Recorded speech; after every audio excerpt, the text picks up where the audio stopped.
ಇನ್ನು ಮುಂದೆ ಕನ್ನಡದ ಬಗ್ಗೆ ಅವಹೇಳನಕಾರಿ ಹೇಳಿಕೆಯನ್ನು ಕೊಡಬಾರದು ಅಂತ ನಟ ಕಮಲ್ ಹಾಸನ್ಗೆ ಹೈಕೋರ್ಟ್ ಸೂಚನೆ ಕೊಟ್ಟಿದೆ. ಕನ್ನಡ ಭಾಷೆ ಬಗ್ಗೆ ಕಮಲ್ ಹಾಸನ್ ಅವಹೇಳನವನ್ನು ಈ ಹಿಂದೆ ಮಾಡಿದ್ರು. ಹಾಗಾಗಿ ಕನ್ನಡದ ಬಗ್ಗೆ ಹೇಳಿಕೆಯನ್ನು ನೀಡದಂತೆ ಹೈಕೋರ್ಟ್ ಸೂಚನೆ ಕೊಟ್ಟಿದೆ.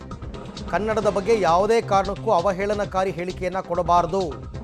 ಬೆಂಗಳೂರು ಸಿಟಿ ಸಿವಿಲ್ ಕೋರ್ಟ್ ಈ ಆದೇಶವನ್ನು ಕೊಟ್ಟಿದೆ. ಇನ್ನು ಮುಂದಕ್ಕೆ ಕನ್ನಡದ ಬಗ್ಗೆ ಮಾತಾಡಬಾರದು. ಕಮಲ್ಗೆ ಸಮನ್ಸ್ ಜಾರಿ ಮಾಡಿ ನ್ಯಾಯಾಧೀಶರು ಆದೇಶವನ್ನು ಕೊಟ್ಟಿದ್ದಾರೆ. ಹಾಗೆಯೇ ಆಗಸ್ಟ್ 30ಕ್ಕೆ ವಿಚಾರಣೆಯನ್ನು ಮುಂದೂಡಿದೆ ಕೋರ್ಟು. ಇತ್ತೀಚೆಗೆಲ್ಲ ಅವರು ವಿವಾದ ಆಗಿತ್ತು. ಥಗ್ ಆಫ್ ಲೈಫ್ ರಿಲೀಸ್ ಸಂದರ್ಭದಲ್ಲಿ ಮಾತನಾಡಬೇಕಾದ್ರೆ ತಮಿಳು ಭಾಷೆಯಿಂದನೇ ಕನ್ನಡ ಹುಟ್ಟಿದ್ದು ಅನ್ನೋ ರೀತಿಯಲ್ಲಿ ಅವರು ಆರೋಪ ಮಾಡಿದರು. ಅದಾದಮೇಲೆ ಅವರ ಸಿನಿಮಾವನ್ನು ಕರ್ನಾಟಕದಲ್ಲಿ ಬ್ಯಾನ್ ಮಾಡಲಾಗಿತ್ತು. ಕೋರ್ಟ್ ಮೆಟ್ಲೇರಿತ್ತು. ಸುಪ್ರೀಂ ಕೋರ್ಟ್ಗೆ ಕೂಡ ಹೋಗಿದ್ದರು.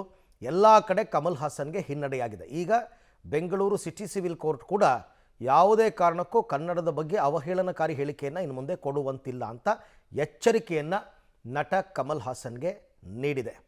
ಸೊ ಇನ್ನು ಮುಂದೆ ಅವರು ಅದನ್ನು ಯಾವ ರೀತಿ ಪಾಲಿಸ್ಕೊಂಡು ಬರ್ತಾರೆ ಅಂತಕ್ಕಂಥದ್ದನ್ನು ನೋಡಬೇಕು.